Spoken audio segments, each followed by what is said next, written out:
Greetings, everyone, respected members of the board, our distinguished guests, other attendees, and my dear fellow colleagues. I welcome you all to today's Asia Spotlight. In Asia Spotlight, we have conversations with experts where we maintain a level of depth comparable to a seminar setting. Today, we have with us Professor Ajay Darshan Behera. Professor Ajay Darshan Behera is a professor at Academy of International Studies, Jamia Millia Islamia, New Delhi, where he also served as the coordinator of the Center for Pakistan Studies. His academic accomplishments include receiving the Distinguished Kodi Kara Award in 1996 from the Regional Center for Strategic Studies in Colombo. With experience as a visiting fellow at the Brookings Institution and the University of Illinois at USA, he has contributed extensively to research articles and volumes on various security-related topics. Professor has also authored and edited several papers and books, particularly with emphasis on terrorism, insurgency, and strategic dynamics of Pakistan. We welcome you, sir. Today's discussion will be focused on the intricacies of the upcoming Pakistan election and the impact on internal policies as well as the global diplomatic ties. Without further delay, I would like to call upon Professor Amok Rai, sir, Director of Research at Advanced Study Institute of Asia, to start the discussion. Thank you, Farheen. We're also joined by our chair. I would like to welcome him formally to this. In the introduction that my colleague Farheen just put out for you, it says that you were part of Brookings Institution. I'm actually going to quote you from 2001. That's a sort of a very important epoch for what we are going to be discussing over the next hour and a half. Writing in December 2001 about the iconography around Osama bin Laden and Taliban after the September 11, the myths that were being perpetuated regarding the Taliban have been undermined. We have seen Taliban routed and yet to see the protest in the Islamic world. Eventually, if Osama is neutralized, it will also demolish one of the biggest myths. Will the Islamic world rise up in his favor and declare jihad? No one will rise in his favor in Afghanistan for sure. Some may do so in Pakistan. But we've seen the fate of the Pakistani jihadis captured in Afghanistan. Back home, the military regime in Pakistan has incarcerated the important Islamic fundamentalist leaders without much of a serious backlash. 23 years later, Osama bin Laden is dead. The Taliban is back in power. And there has been a radical deterioration of civic liberties in Pakistan. And the Islamic fundamentalists of Pakistan and the army are now at loggerheads. Based on your research and on your work and the expertise in the area, how would you draw out the last 2 decades which have led to Pakistan today, a fractured nation and a broken economic process? Where do you see Pakistan headed, and how important were the miscalculations that the Pakistani state and the elites made in the run-up to February 8th, 2024? Yeah, thank you, Amok. Thank you for the invitation. I recognize Mr. Jung, who's also joined us. It's my pleasure to be with you all. Well, it's a long history, and I don't know whether I can still stick to the the point or the argument that I made at that point of time. I think partly is true, and partly I think there are other developments which have taken place. One thing I was very clear was the US strategy and the US counterterrorism policy, which would ensure that they would sense victory only when they could get bin Laden. And that happened, despite the fact, it took a lot of time. The Islamic world in ferment, that part, I would say that there's still kind of micro struggles all across. It's not linked to one kind of Islamic jihad centered around the Al Qaeda. And you may not be able to connect this, but the fact is that some of this actually arose as a result of US policies itself.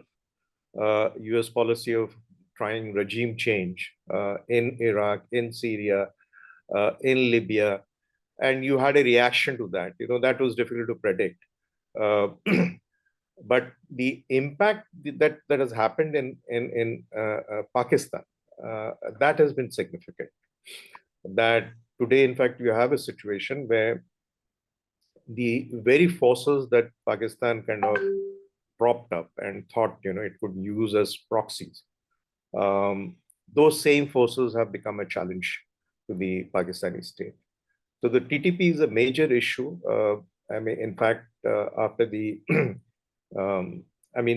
the paradoxical relationship or the paradoxical development that's taken place in Afghanistan, that the forces that Pakistan actually wanted to come to power in Kabul, that after the Taliban's coming to power in Kabul, it has created a problem for Pakistan itself.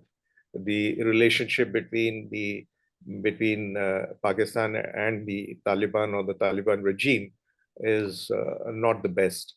On top of that, the challenge that Afghanistan poses, one major issue which always remains for Pakistan is the Durand Line. And on the Durand Line, neither the Taliban has also accepted the Durand Line. So that is one major issue that for which the Pakistanis want to ensure that some regime in Afghanistan comes to power which recognizes the Durand Line, and that's not something they have achieved so far. It's a cause of worry. The second is the rise of the TTP and their ability to function, operate with the help of the Taliban in Afghanistan. And the number of attacks that have taken place in Pakistan after the Taliban's rise to power in Afghanistan, that's worrying. If you look at the figures for terrorism for the last, I would say about 6-7 years, to a certain extent, they had been able to control under the generalship of General Rahil Sharif, or before that even General Kayani. But it's not been so good under General Bajwa, and the attacks have only risen. And I think the current regime or the current military establishment has not, I think, given it much attention. We do not see that they clearly have a focus on how to deal with this. I think, one of the reasons for that could be the economic crisis that's going on in Pakistan, or was much more serious in the last year, and the political instability that you see. So the focus has been much more on the economy and the political scenario rather than on the security, or the focus hasn't been on the security side as much. So that continues to be a worry. So I think, coming to the elections, February 8th, it's actually, the elections are not going to be a solution to Pakistan's problems, because we can have a long discussion on that as to how these elections are going to take place. But the only point that I would wish to make at this point of time is I do not see stability coming into Pakistan after the elections. Right. I think that is an important point, because nobody in the world is expecting the elections to really lead to stability or the return of democracy in any substantive form. But everybody is pushing for election. I would like your comment on that. I mean, why do you think that neighbors of Pakistan and creditors of Pakistan and countries that Pakistan has worked very closely with in the past, they all want Pakistan to go through an election, and yet it's not like that they don't know what the election is going to lead to. Uh, why the need for this election? Why are elections being forced on everybody, on Pakistan? Well, elections are important. I mean, obviously, you have a parliamentary democracy. It's just that the parliamentary democracy in Pakistan has been derailed several times. Um, so elections are important, and the assumption has been that if only the democratic system is allowed to function, that there's regular elections, governments function, um, or there is a smooth transition of power from one elected leadership to the other elected leadership. Uh, you know, there is the possibility of some kind of a democratic ecosystem developing out of that. I think two elections, which I think very important, was the 2008 and 2018 elections. Only one from one point of view, and that is that there was a natural handover of power from one elected government to the other. All the other governments have basically been dismissed. They have not been able to complete the terms. Uh, so the expectation was that if Pakistan can move in the direction of regular, continuous elections, throwing up political leaders who have actually a electoral mandate. Now that's theory. The reality is a little different. That you still have the military, which is just too involved in the political process. The military, which wants to ensure that it it has complete control over the political leaders or the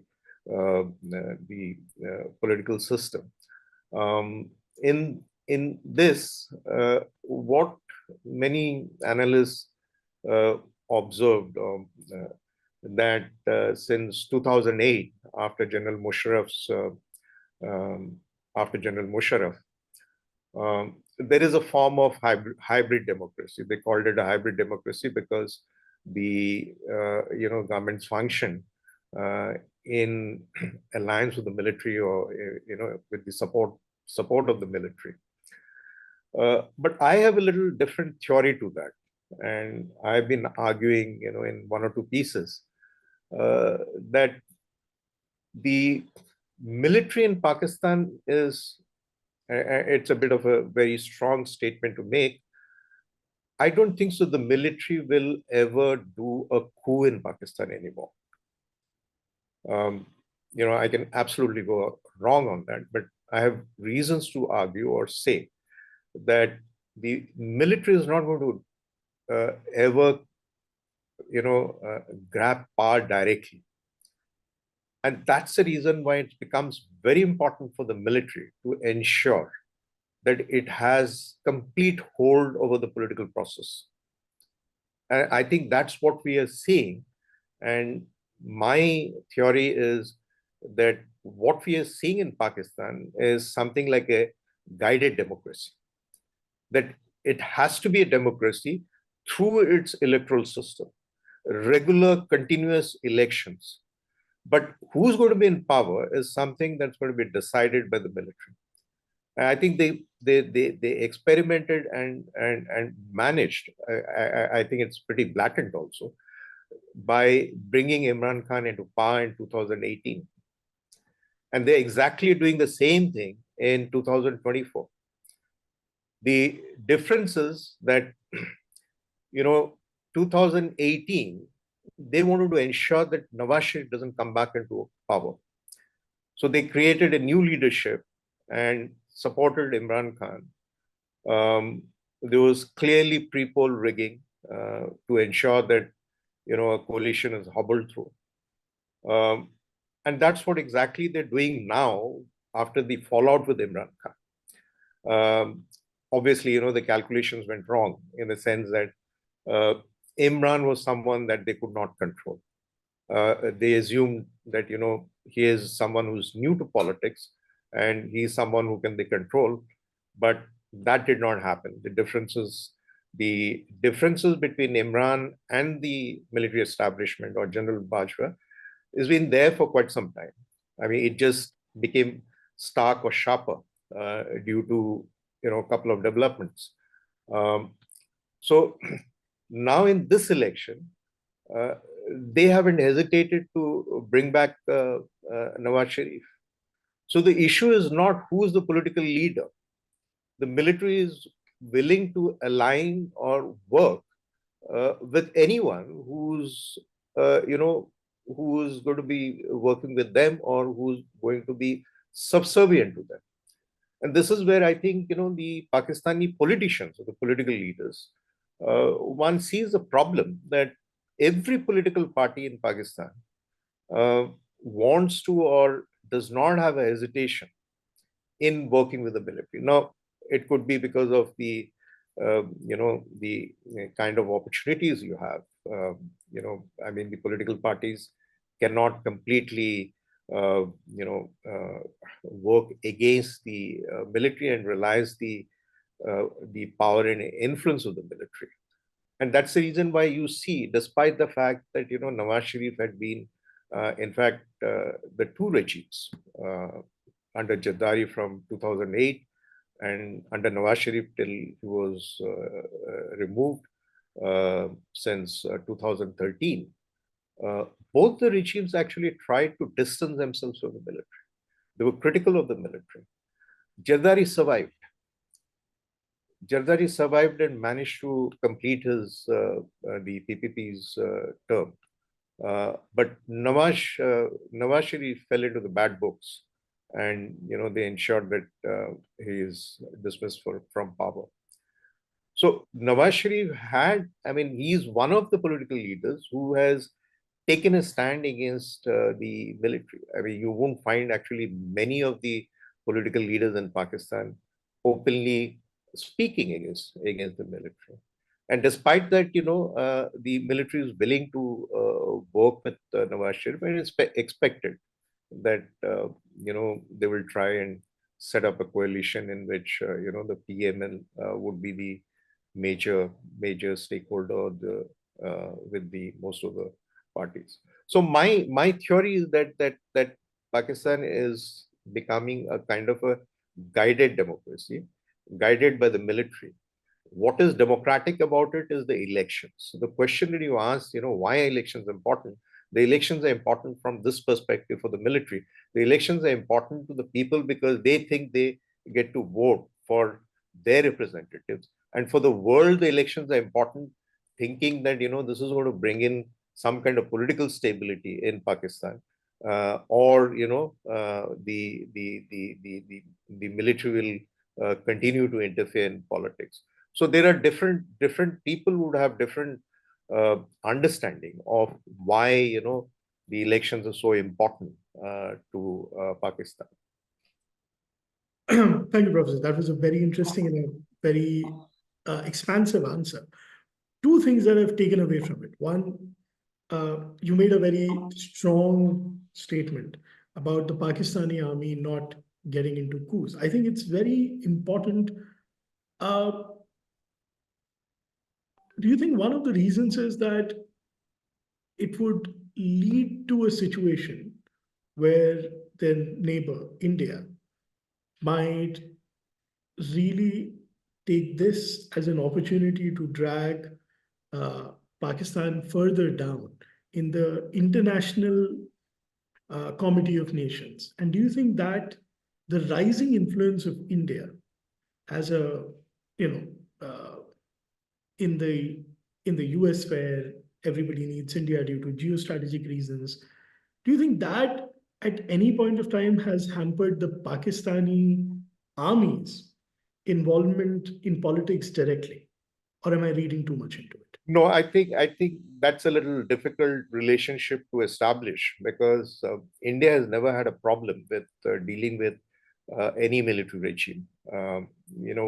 In fact, Pakistanis themselves are critical of India for not having, spoken in favor of democracy in Pakistan. That our regimes or our governments have had no issues in dealing with all the military regimes in Pakistan. I don't think so. The issue about India's rise is something which uh, uh, worries the military in that sense that they will not take over power.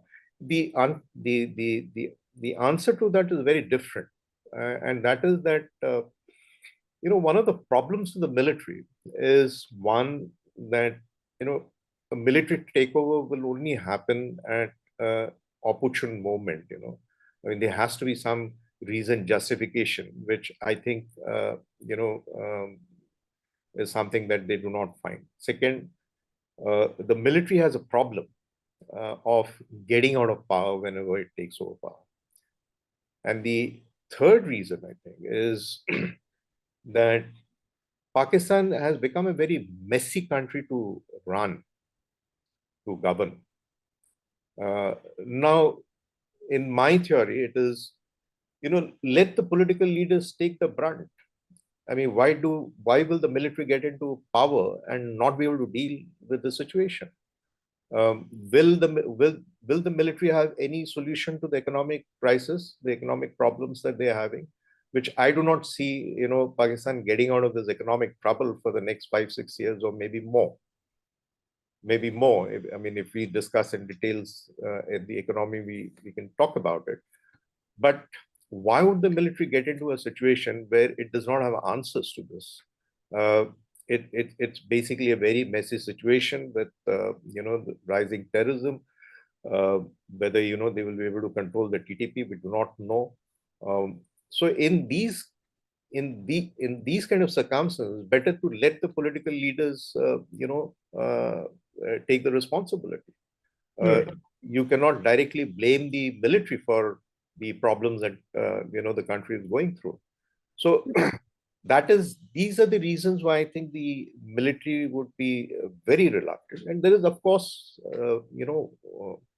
one point that if there is a real serious crisis, the military may not hesitate to step in. But I don't see that kind of a serious crisis, which will motivate the military to step in. Under current circumstances, there is no question of the military trying to step in directly. And then, if you created a structure in which you exercise power without being responsible, or you exercise power without being elected, well, I think that's the best arrangement that the military can think of. Right. So there are some interesting things, but I'm going to stop it here for now, and I'm going to get back to another thing that came up during our research. But what you said about the economy is very interesting, so I'm going to earmark that for a later conversation on the economy.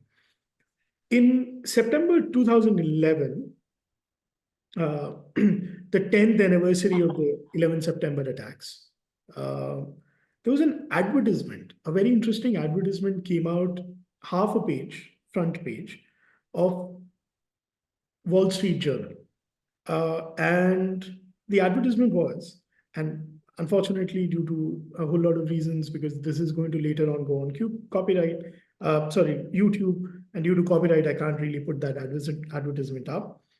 It was in the Wall Street Journal, and it went something like this: which country can do more for you, please? Since 2001, a nation of 180 million has been fighting for the future of the world 7 billion. Can any other country do so?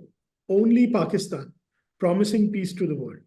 The advertisement listed uh, Islamabad sacrifices, 2,795 soldiers killed, 8,671 wounded, 3,846 died in bomb blasts, 283 major suicide bombings, and it also killed off 21,672 civilians.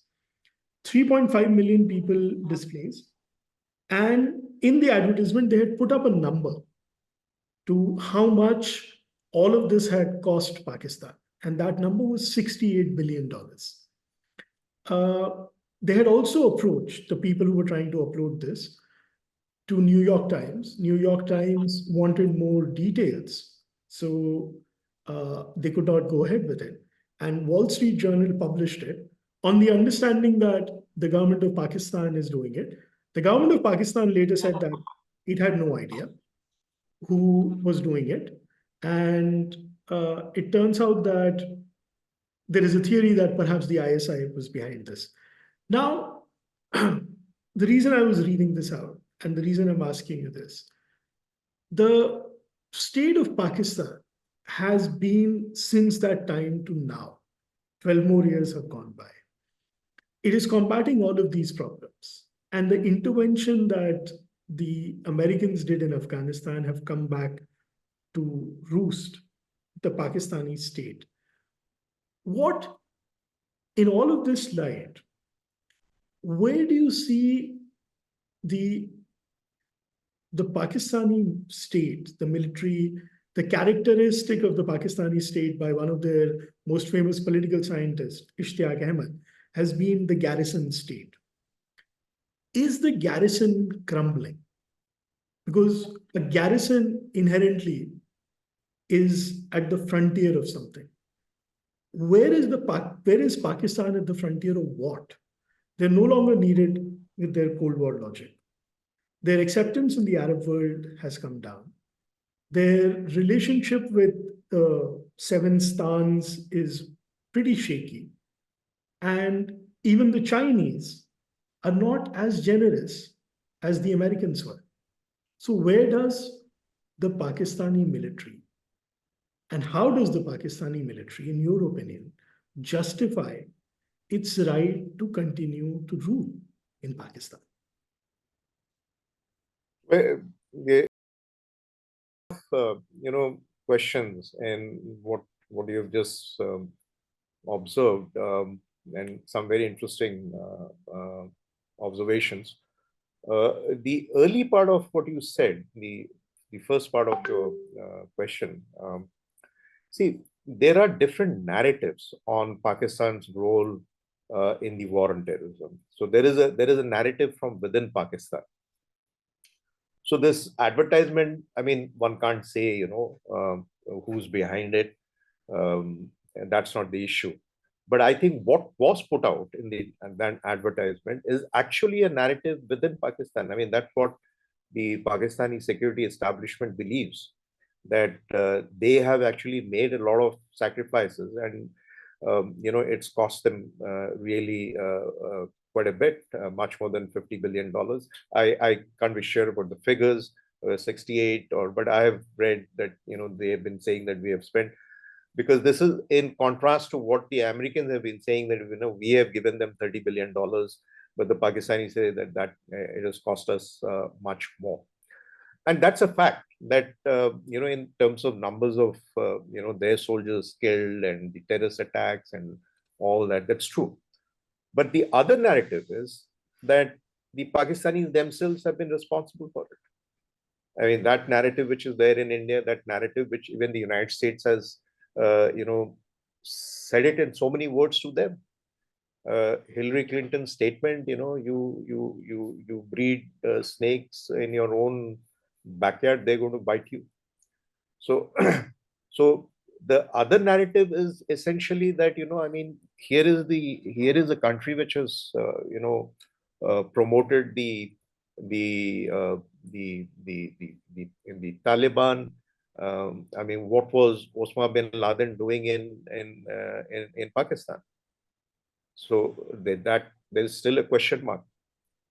That did the Pakistanis knew that Osama was there?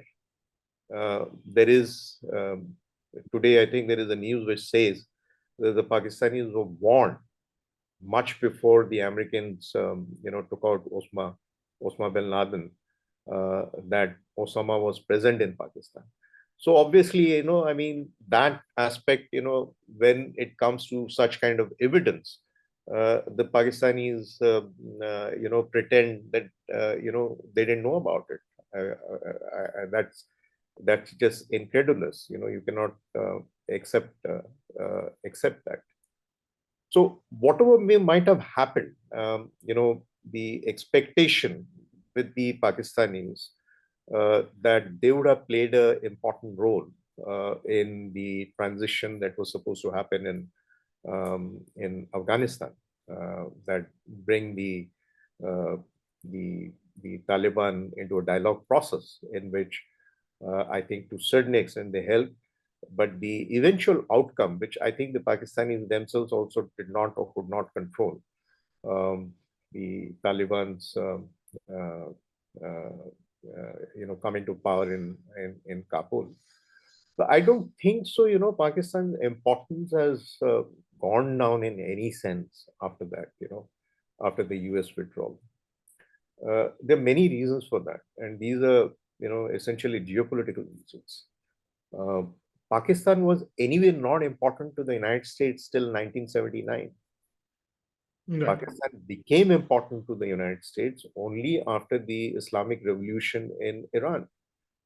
So, given the kind of geographical location this country has, with on one side West Asia, on one side Central Asia, on the other side South Asia, it's a very it sits at the center of three important regions. I know you want to access the region, and here is a country which has always been willing to align with the US. It's been part of the CETO, CENTO alliances. So um, geographically, its importance became important only after 1979 with the Islamic Revolution and the Soviet, intervention in Afghanistan. But even though things have changed on the ground, um, within Pakistan, there is still a very strong voice or lobby which thinks that we should not put all our eggs in one basket, and that China. There is still a very strong lobby which thinks that they have to work with the United States. And General Bajpa, I mean, one of the differences that General Bajpa had with Imran Khan was on Imran's anti-American stance. And the whole issue, on which Imran eventually has been, sentenced, the cipher issue, that the Americans actually told the army that, Imran should be reined in from his anti-American stance or position.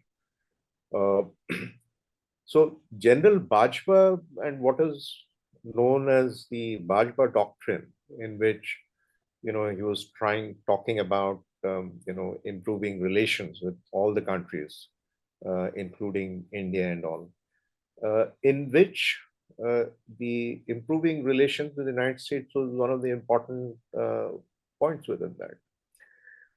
From the US point of view, what I see is that Pakistan continues to play an important role for them.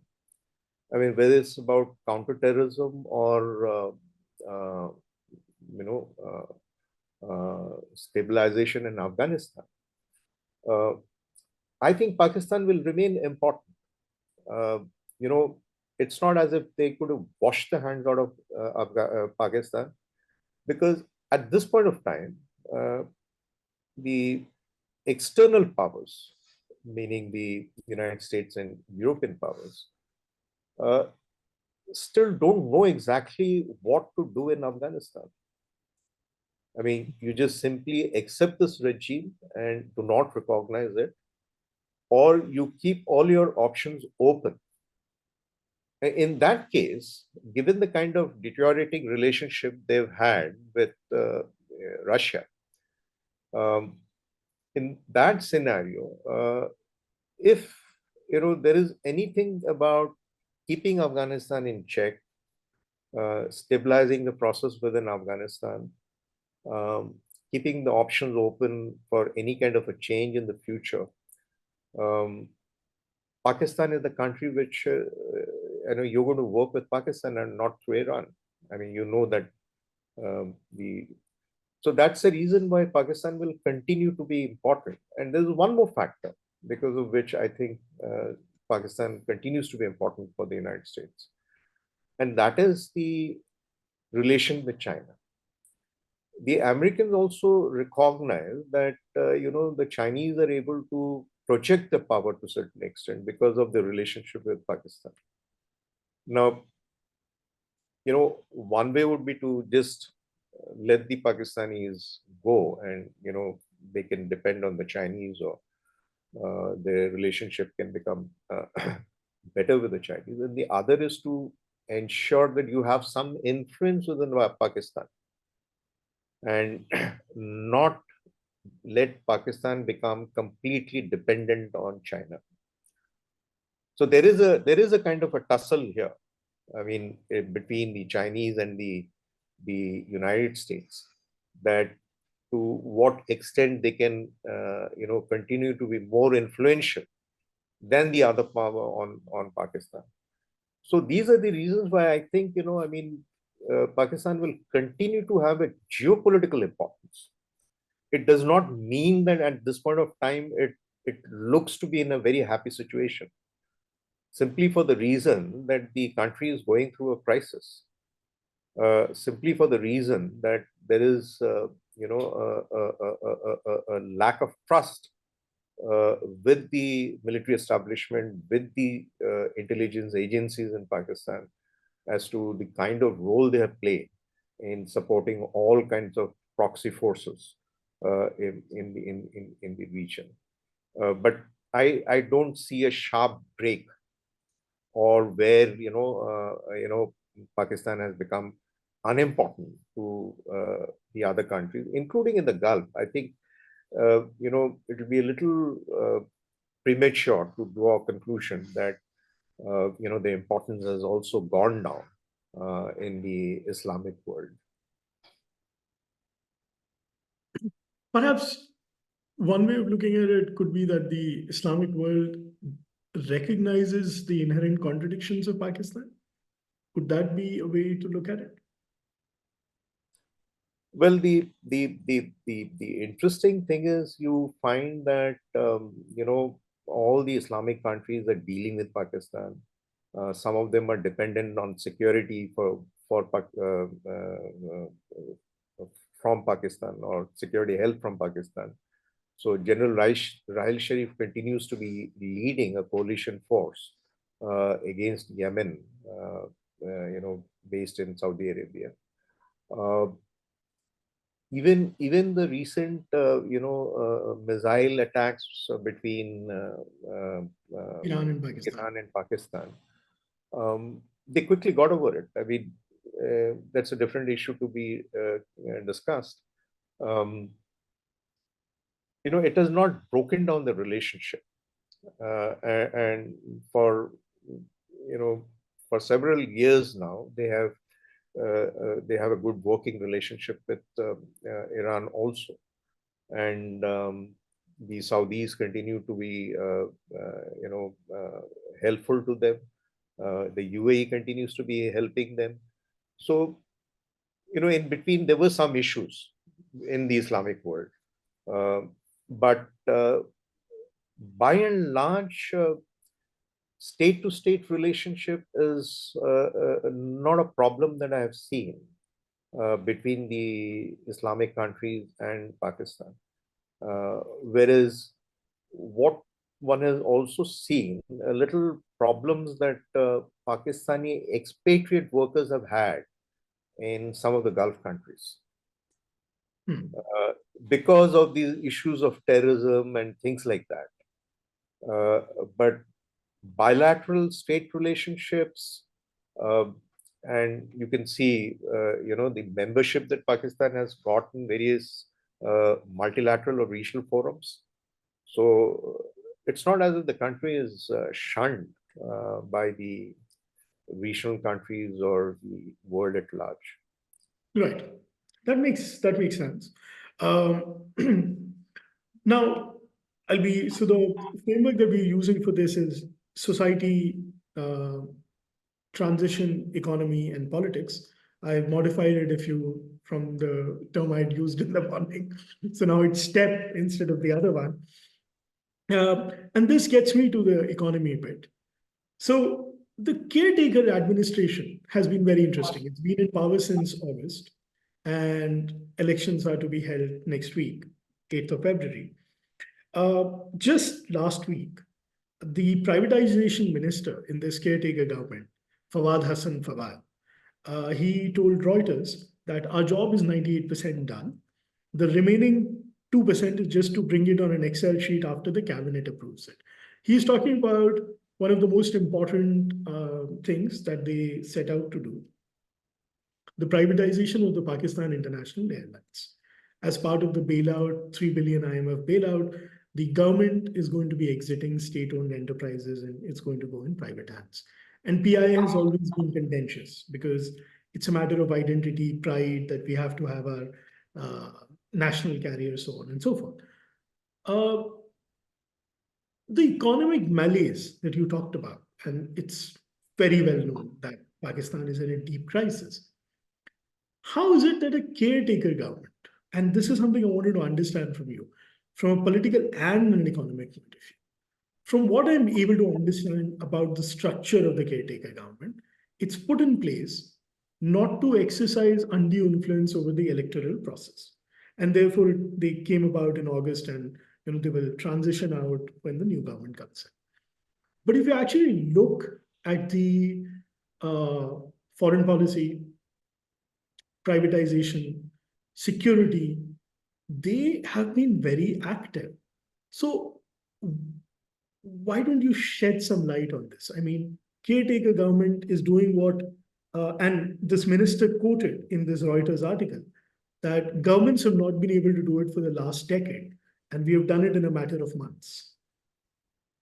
Yeah, that's an interesting point, which I have also noticed. I mean, the purpose of the caretaker government is only to kind of create a level playing field to conduct the elections.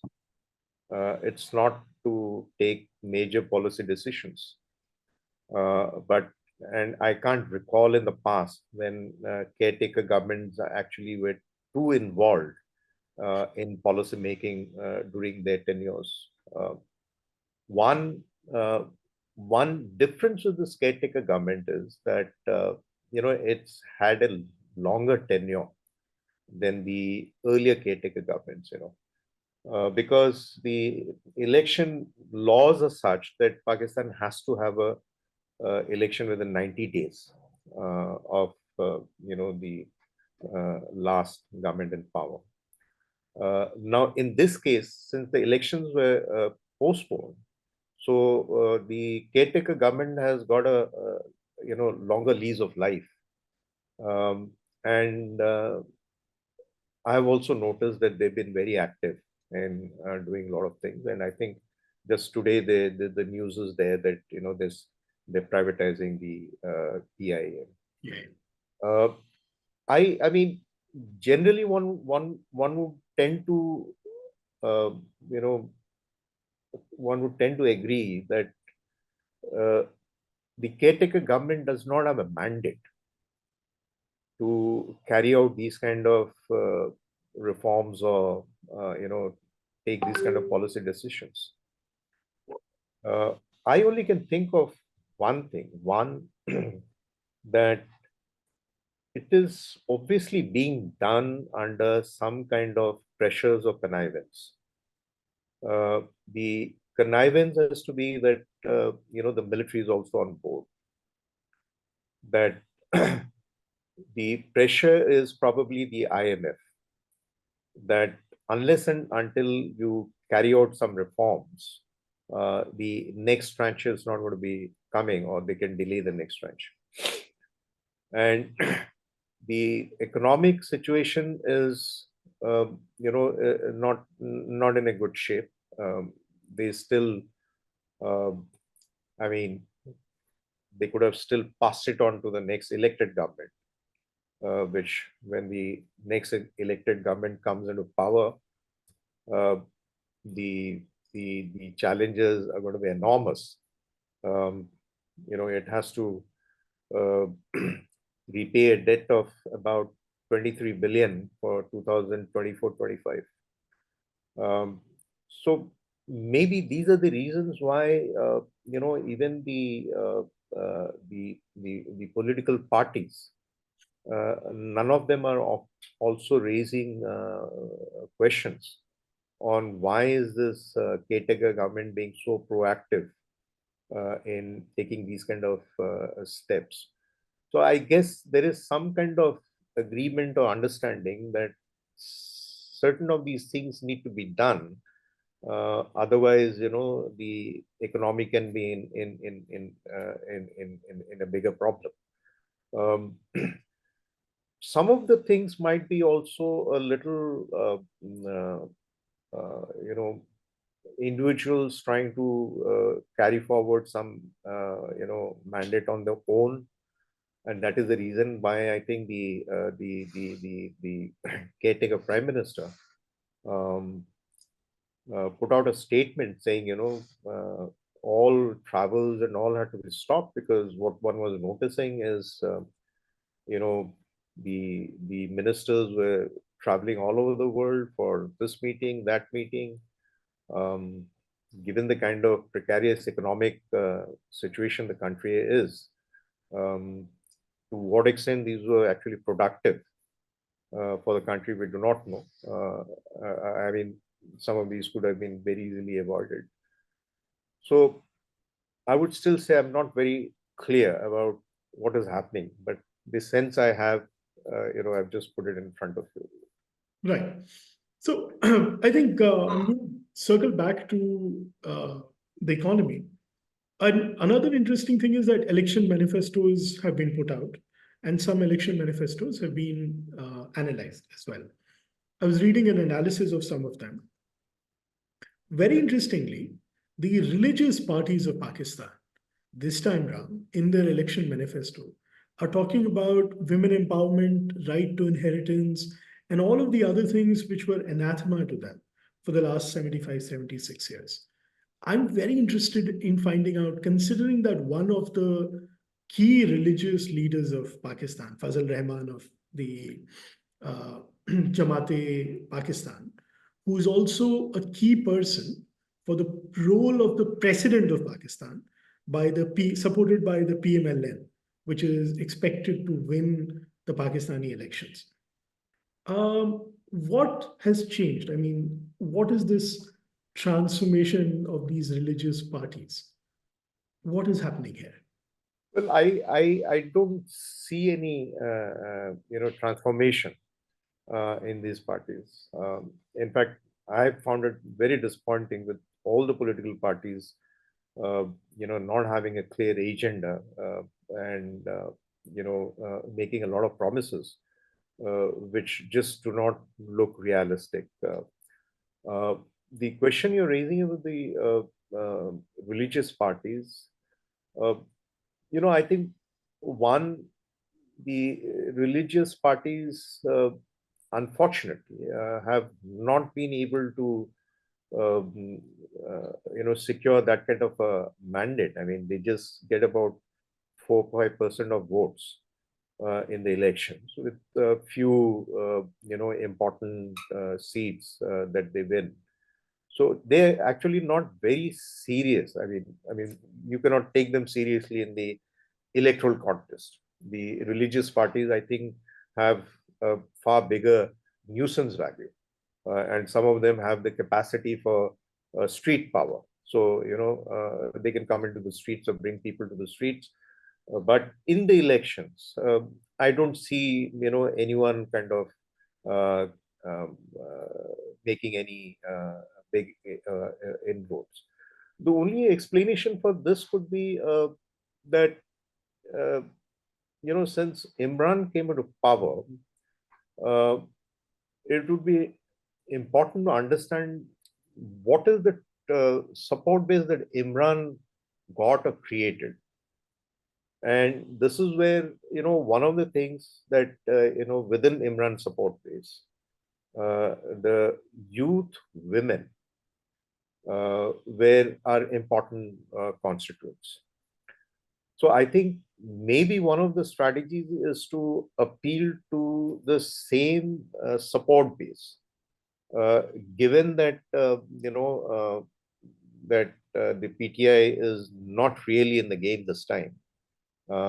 Given, I mean, a lot of them are contesting as independents. So all the parties actually would be trying to look for ways of uh, trying to reach out to that support base that Imran had. Uh, I'm not too sure whether Imran's support base will actually vote for the others, or they might in fact vote for the PTI in an overwhelming way. So that, I think, is something that is difficult to assess at this point of time. The election data will tell us that.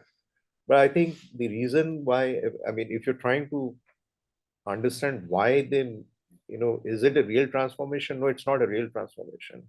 Is it a tactical, a statement or a tactical slogan? Yes, it could be a tactical slogan to see, how you reach out to a certain voting group or community, which you think is looking for alternatives, which is probably not going to vote for PTI. So, they can also uh, take part of that support. That could be one of the explanations.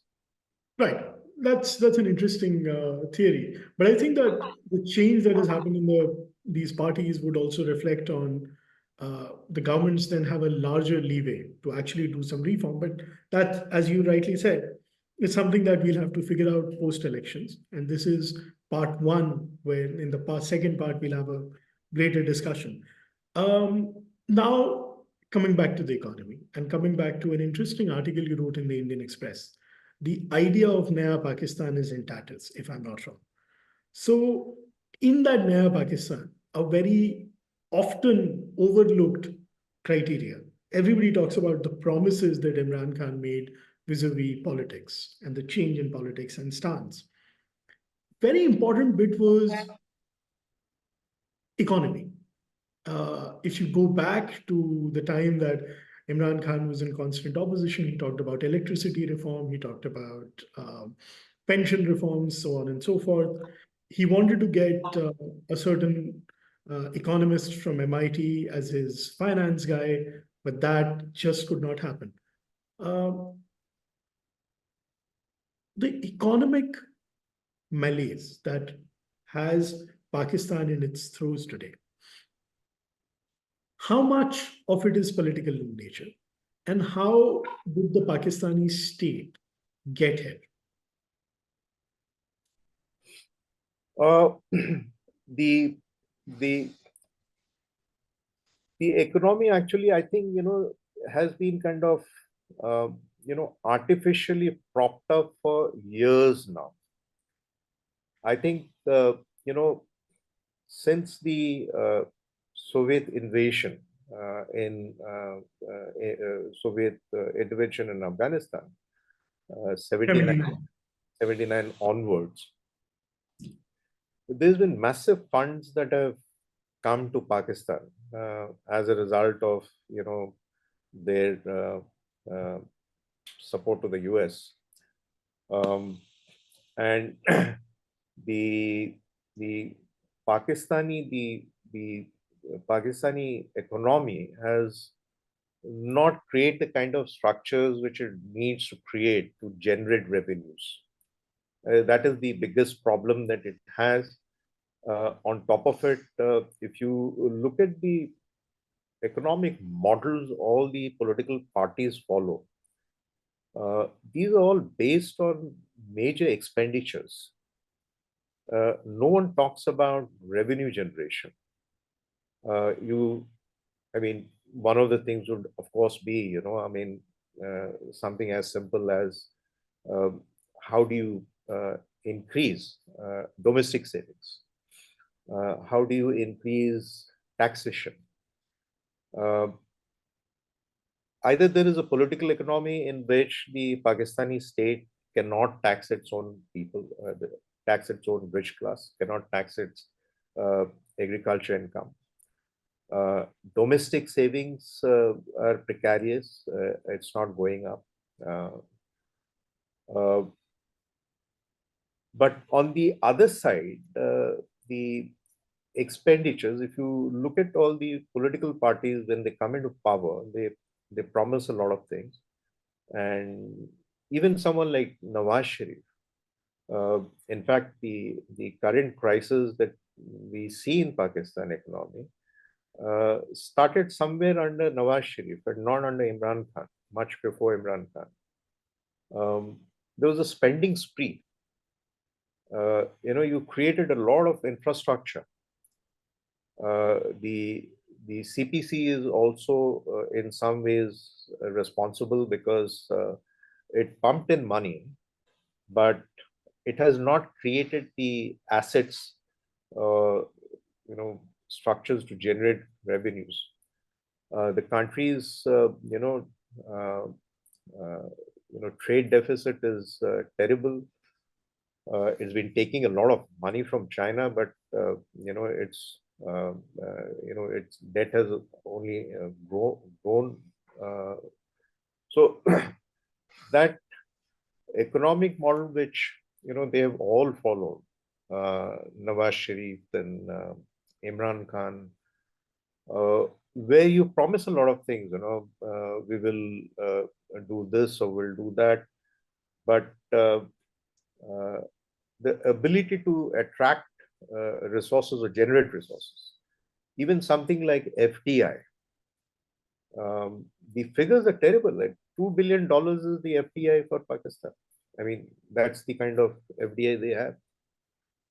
Now, this is certainly a political question because the reason why Pakistan is not getting FDI, one of the major sources of revenue was remittances, workers' remittances from the Gulf. That has also declined. So these are all political, linked to politics. So if FDI is not coming, the one of the reasons is the precarious security situation. I mean, unless and until the country is able to improve its economic situation, FDI is not going to go up.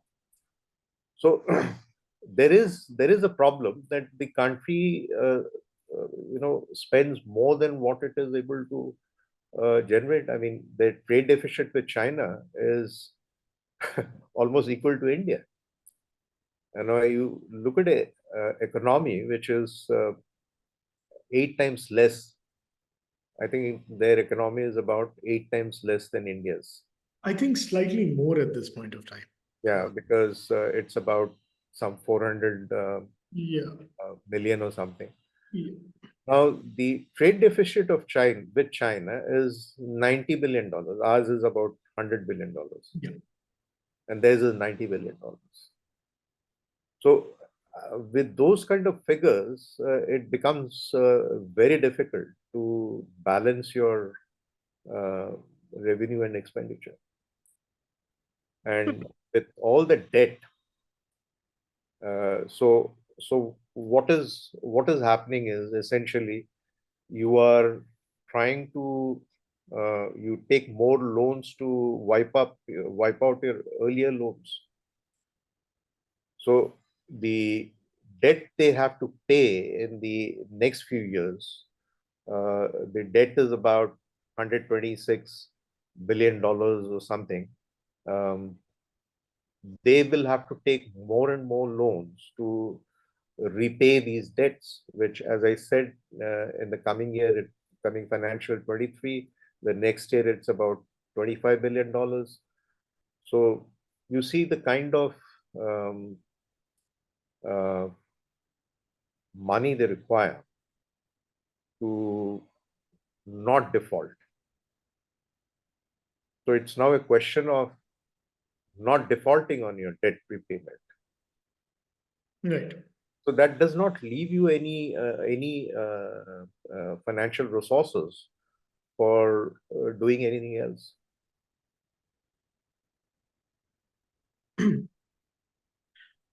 Right. And how would you then characterize the people who are in the fray?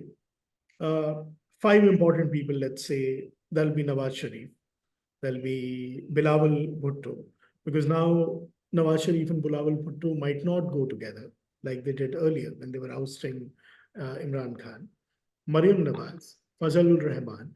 But the most interesting of them all is the former confederate of uh, Imran Khan, the person who actually brought people together on his private jet, the fabulously wealthy person called Jahangir Tareen. Yeah. So now Jahangir Tareen has fallen out with Imran Khan. He is an independent player.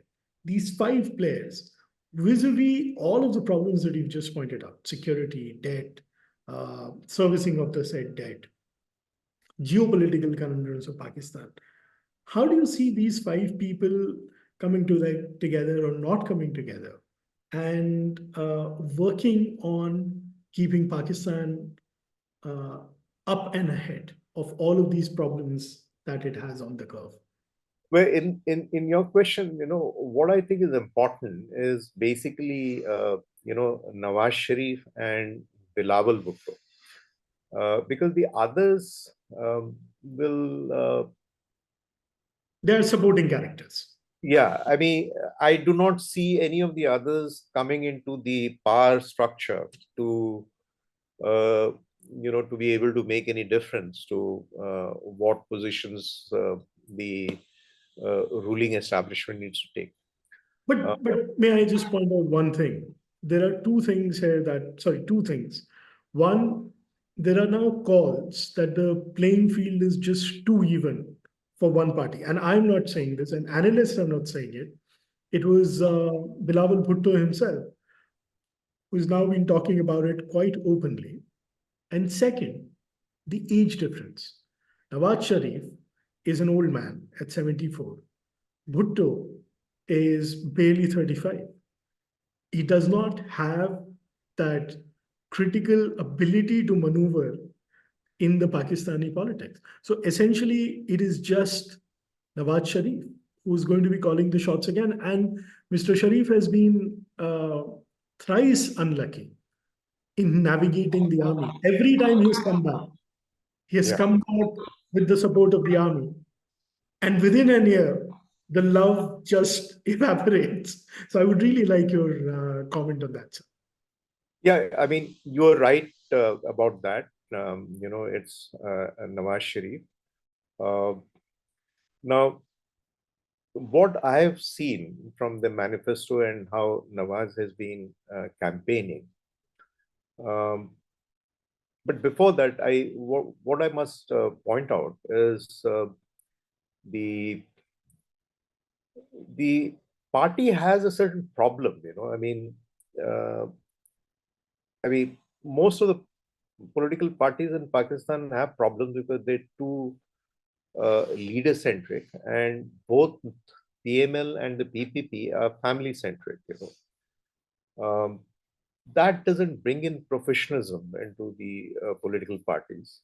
Uh, you see the leadership structure within the PML, essentially, Nawaz Sharif's extended family.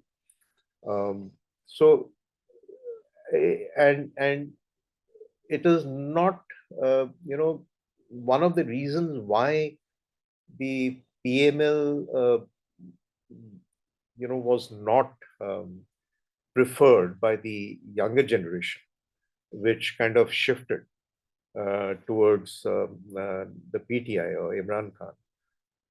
Is the party looks ossified in some senses, uh,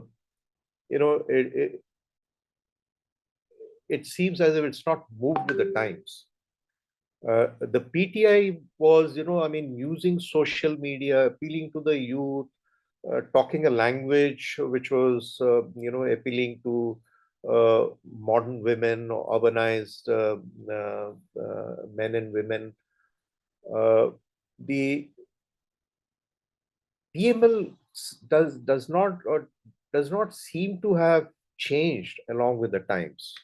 That's my observation. And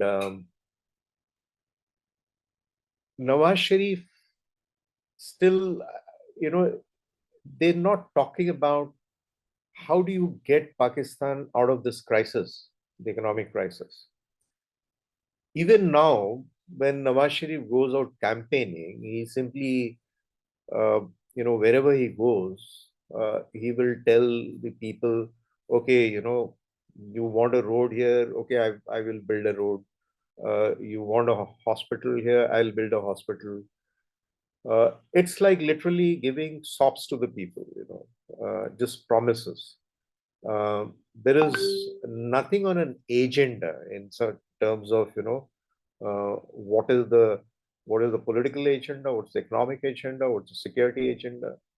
The political agenda and security agenda, I think political parties in Pakistan will not touch upon because it has implications, because then you have to talk about the role of the military. The security agenda, again, I think is something that, the military would be wary about the political leaders pointing out anything which points to, the limitations of the military or the inefficiency of the security forces. So what you have to essentially do is then talk about the economy, but you're not really talking about economy in the real sense.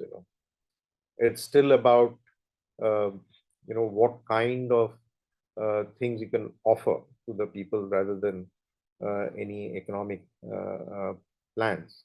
So that's why I'm very diffident that even though it looks like Nawaz Sharif is going to come back to power,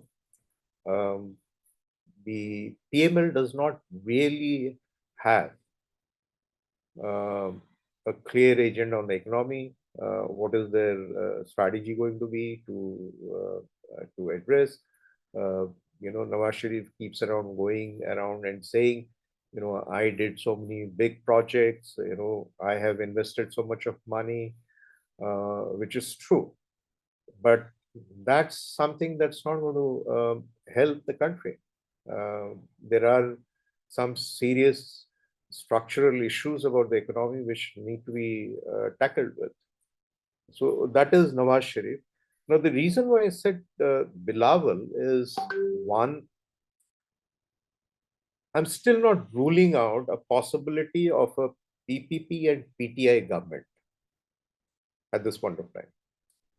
PPP and PTI. PTI Yes. is Pakistani Tehreek-e-Insaf. Yes. Imran Khan.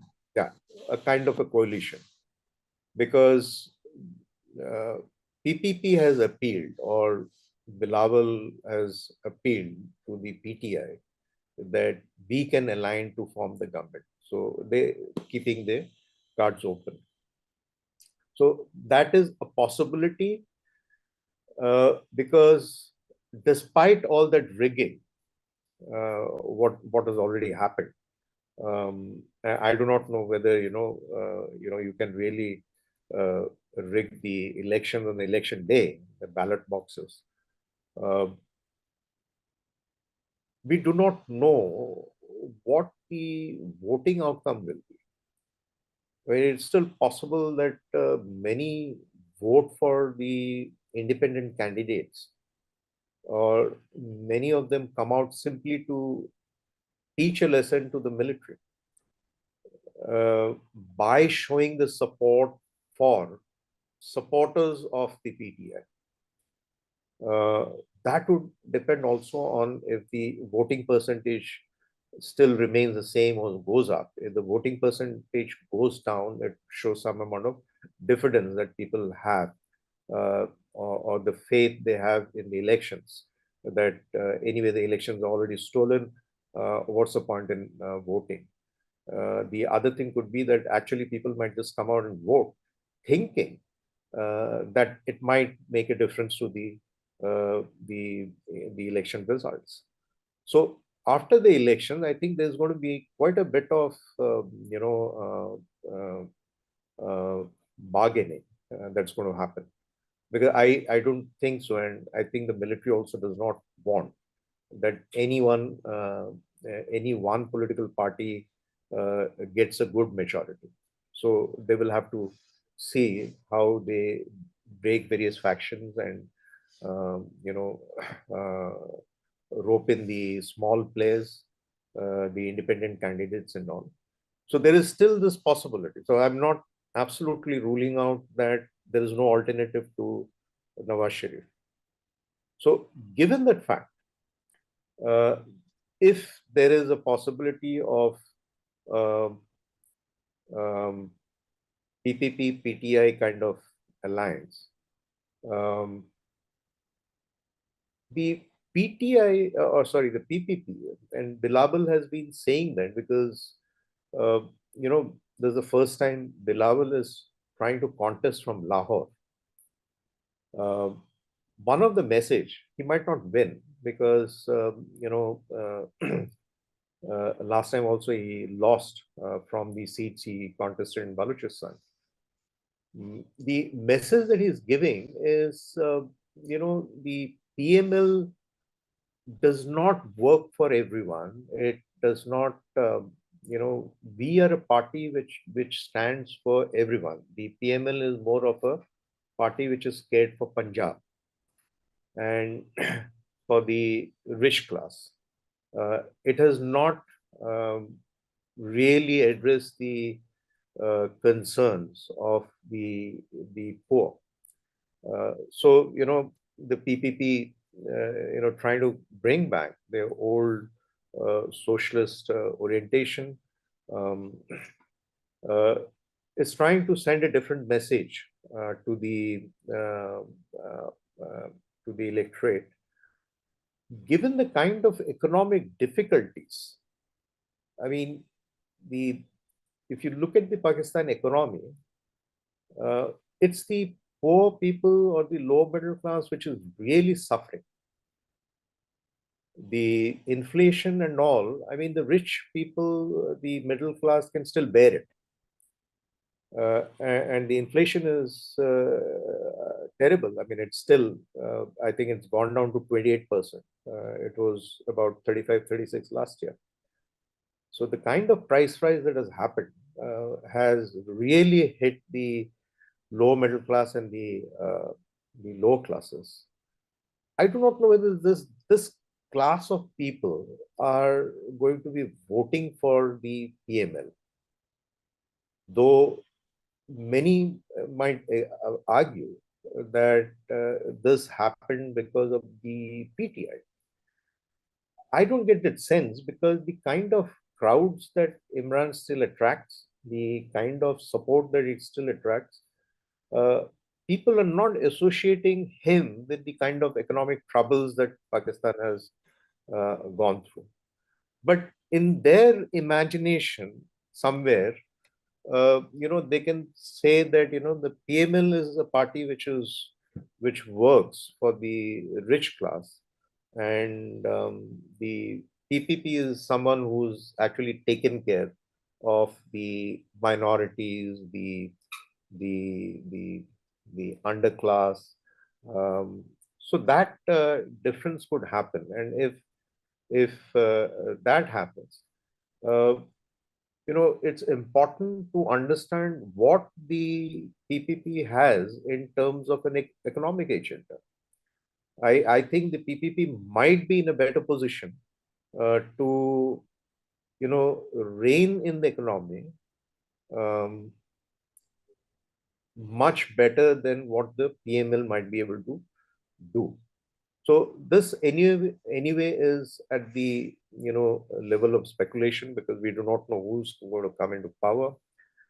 But as of today, I don't clearly see that anyone is really talking in realistic terms as to how they're going to deal with the economic challenges that the country is facing.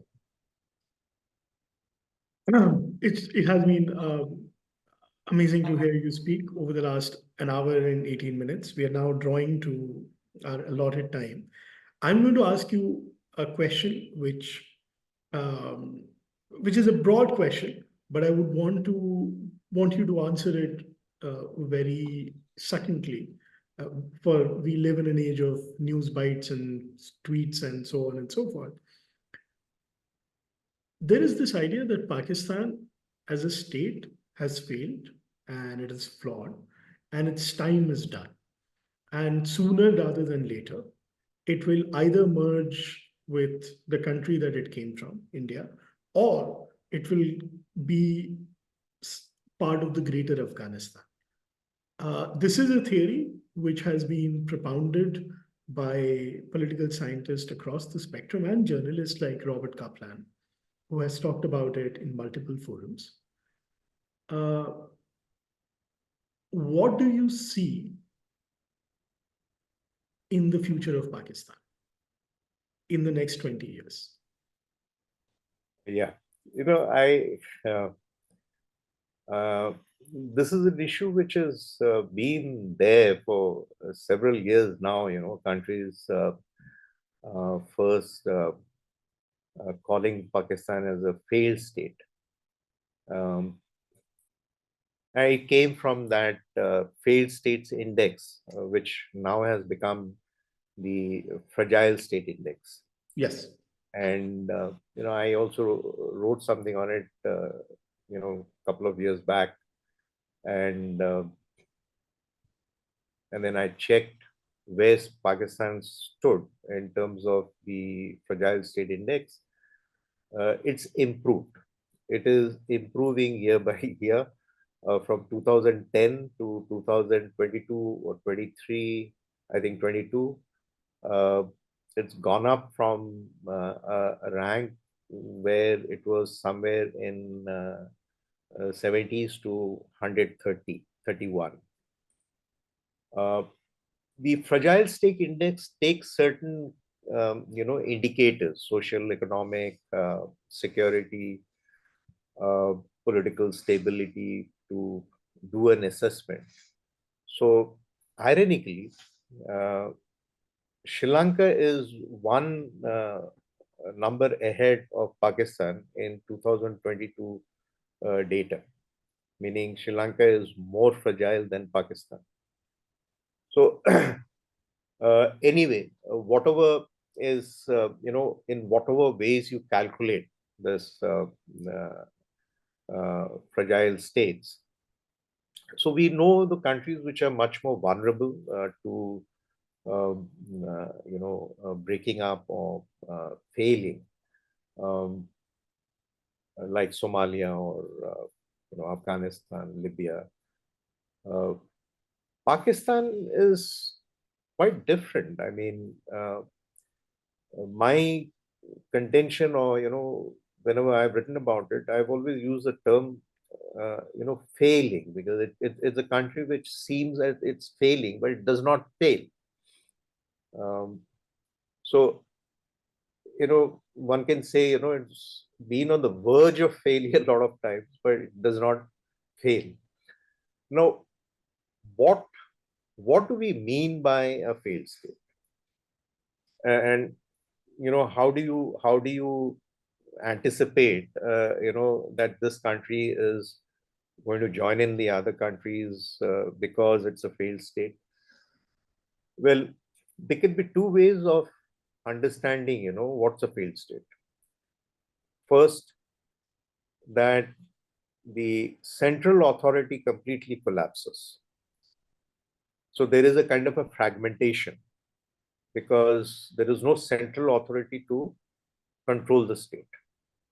And therefore, you can have all kinds of uh, militant groups or entities with coercive power to rule certain areas under the control, which is what happened in Somalia.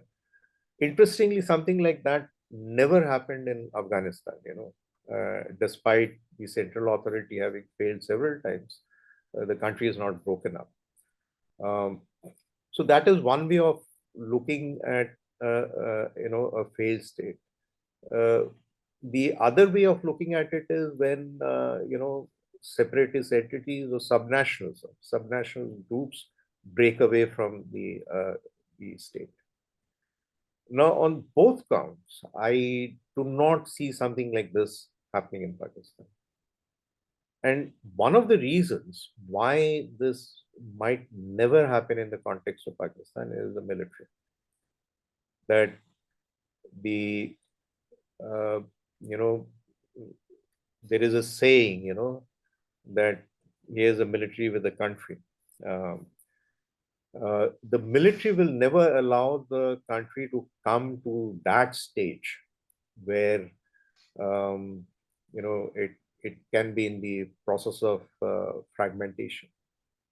So all the problems that we notice, the political instability, the economic turmoil, the security challenges, the separatist challenges, Balochistan and all. Despite all that, there is still a strong sense of Pakistani nationhood. I mean, it's not being challenged by the Sindhis or the Pashtuns. There is a challenge by the Baluch, but that the military will be able to take care of. It's not a challenge which can be overwhelming for the military to tackle. So there's still a strong Pakistani nationalism which is there. You have a fairly strong military which will, whenever it realizes that the country is, in a severe crisis, it will jump into the scene to avert or deal with the situation. That's the reason why I don't think, you will continue to have problems like this, meaning that you never know. The issue of terrorism might become much more challenging than what it is today. The separatist challenge can become much more than what it is today. And yet, I do not see any signs that this country is going to fall apart.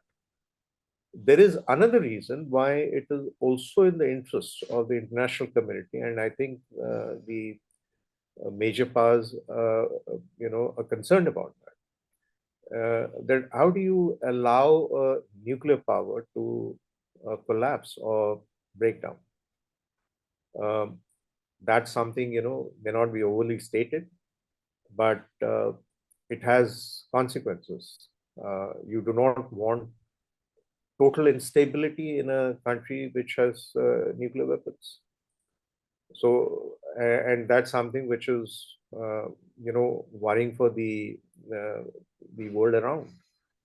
So, it might be in the interest of many to ensure that Pakistan actually does not collapse, that it remains as it is. The only thing is what it needs to do is a complete changeover or transition that many are interested. And if you look at the Chinese, the kind of messages that they give the Pakistanis, get your act together, improve your relations with Iran, with India, because the Chinese also vary that if they're going to invest in that country, they need to be assured, that they can get returns from those investments.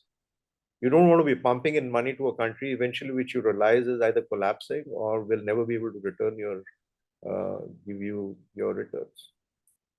Right. So that is how I see that. I mean, to speculate on that level, uh, I think would be little premature. Right. So I will leave it at that. Right. Thank you very much for doing it. As we get into it, we will have a second session with you, uh, which will be after the elections. Before we break for today, sir, there are three questions. And if we have the time and if you have the time, could we take them up? Yes, sure. All right. So the first question is from my colleague Neeti, and she asks, um, how have the economic instability and shrinking opportunities contributed to the outflow of skilled and unskilled Pakistanis, thereby impacting the country's voter demographics? Sorry, the impact in the countries, Voter demographics. Voter demography. voter demography. Yeah. See, there has been kind of outflow of skilled Pakistani uh, people. Uh, See, the economic the economic situation, and many people are actually trying to escape. Those who can, of course, uh, that situation, and who can escape out of Pakistan is essentially those who have skills. The lower class, the laboring class, cannot do that. Um, uh, that has been happening. So the thing is that that percentage of uh, population which might be moving out of Pakistan would not make a significant difference uh, to the electoral to the voters list.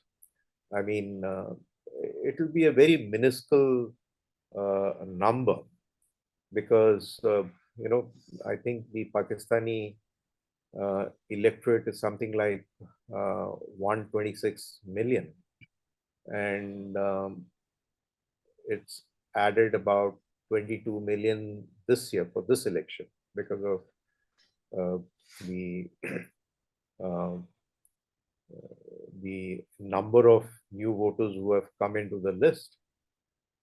But this young population is something which is not, the population that's just above, 21, are not the ones who would be in a position to move, because they're still not in the position of being skilled workers. Uh, so I personally do think that it would not really make a significant difference to the uh, voting percentages. Right. The second question is from my colleague who looks at Bangladesh, Pakistan decipher. You see some of his contributions every Monday. Orko. So there was a recent remark by the Taliban Minister of Borders and Tribal Affairs regarding the Durand line, saying it is an imaginary line. How would it impact the ongoing discourse between Pakistan and Afghanistan? This is one major problem that Pakistan has with Afghanistan. From the Pakistani point of view, they would like to finalize the Durand line, but no regime in Afghanistan, um, including the Taliban when it has been in power, recognizes the Durand line. So, well, the answer to that question is that the Pakistanis, have been very hopeful that with the Taliban regime, they would be able to uh, finalize the Durand line or make Afghanistan recognize the Durand line. But that's something which was not happening. And with this kind of this statement, obviously, the Taliban regime has made it very, very clear. So it is worrying for Pakistan, and that's one of the reasons, they have gone about strengthening the security around the uh, border by fencing it. That is also one of the reasons, I think, why they pushed out the. That's not the primary reason, but that's also one of the reasons why they pushed out all uh, the Afghan refugees who were there, particularly the uh, unregistered. So those refugees who were not registered, did not have papers with them. They pushed them back into Afghanistan because that fear is there that it could lead to a greater Pashtunistan. So Pakistanis have to keep their Pashtun population in control, and they have to ensure that the regimes in Kabul uh, do not push for some kind of a greater Pashtunistan. Right. Still remain a worry, but I don't think so there is any operational thing that they can do at this stage. Right. Thank you. The last question, with this we close it. This is from my colleague Farheen. With the 2024 upcoming elections, have there been any visible changes in public trust towards the electoral system and other institutions since the 2018 elections? I think the the the the public has it would also depend on the supporters. For instance, within the public, the public is not a homogeneous public. The public is a voting public. So those who support Imran Khan would not really see that that in the 2018 election the election was fixed in favor of Imran, and in this election those who are supporting the PML would not see as this election being fixed in support of the PML. So the but when you look at the media, when you read what is being written in the Pakistan media, there you see the kind of um, anxiety or the kind of worries that uh, expressed by essentially an intellectual class, saying how this is completely ruining the electoral system.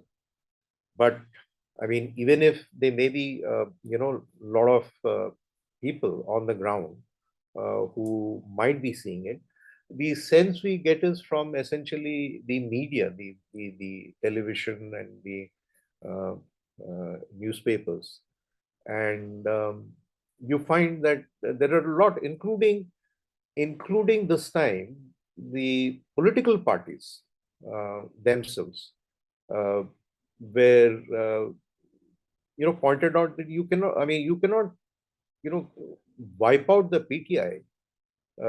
I mean, the elections become a farce if um, you just do not allow a political party to participate in a fair way. So there are also the political parties have also made that point. So it would be very difficult to assess as to what extent people, and then even if people have some idea or some thinking, that we cannot trust elections, what is it that they can do? There's nothing much except for going and voting. So you know the question of trust or distrust of the election system, the elections, the voting population actually does not have, does not have an agency to do anything about it, except for either voting or not voting. Right. I'll leave it there. Thank you so much for doing it, taking time out from your schedule and doing it on a Friday evening. I extend our gratitude to Professor Ajay Darshan Behera for his insightful discussion on the Pakistan election. His understanding and expertise has deepened our understanding of the election and its implications. I thank all our attendees and esteemed guests for their active participation. Special thanks to Professor Amog Rai sir for guiding the discussion. No, I don't have to be thanked. I was just doing my job, but thank you very much. I hope you enjoyed. I will have to thank you. Thank you very much, Amog, and to your team for having put this together. It was really interesting for me also to be teaching in the kind of questions you raised. Thank you very much. We look forward to the second version of this very soon, post February. Thank you very much. Okay. Good evening. Bye. Thank you. Take care.